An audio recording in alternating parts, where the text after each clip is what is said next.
Hi, Jim Gore for Thor Wealth Management. Well, last week, the federal government came out with the inflation numbers, and a lot of people were surprised at how high they were. We were not. Why were we not surprised by that? Well, just look at the numbers. Look at this chart here, which is looking at the money supply growth going back to 1960. And you can notice a spike up almost directly straight up in the last 14 months. We've increased the money supply the last 14 months from January last year to end of March of this year when the most recent numbers came out. The money supply is up 35.6%. This is the fastest money supply growth we've ever had in the United States, faster than any time in the 70s when we had higher inflation. So inflation numbers are, we're not surprised by it. We've been talking about it here. And it's hitting us now because there's usually a lag of 6 to 12 months from when the Federal Reserve does something that actually impacts the economy. Well, look at how inflation is affecting especially lumber prices. Even though lumber prices are down 20% in the last few days, it's still up 397% year over year. So if you're building a house, you're seeing prices go up significantly. They might come down a bit from here, but they're still going to be much higher than what they were a year ago. But you might say, hey, Jim, that's lumber prices. I'm not building a house, so it really doesn't impact me. Why should I be concerned about it? Well, let's look at the commodities that you do use and impact your daily life. Let's look at from a materials standpoint. Copper. If you get a new car or you need a new air conditioning unit, copper is used in a lot of things. It's up 97% year over year. You drive. You can fill up your car with gasoline.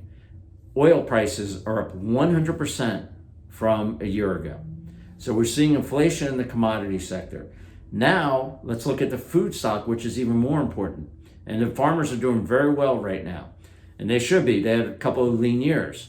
Corn is up 104%, soybeans up 88%, and wheat is up 41%.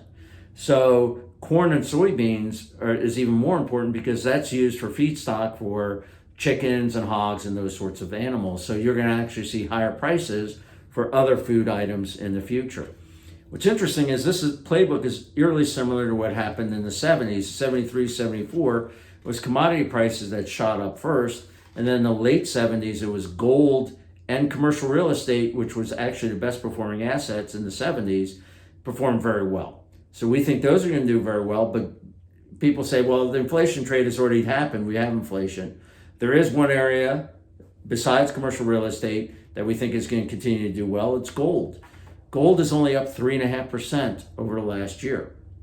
So gold is going to do well. For 10,000 years it has protected you against inflation. We think it will as well in the future. And a better way to play this is through gold miners. But we think, some people say, hey, this is transitory. We don't think it's transitory for two reasons. One is the federal government wants to do more spending. This $1.9 trillion added significantly to money supply. It increased our inflation.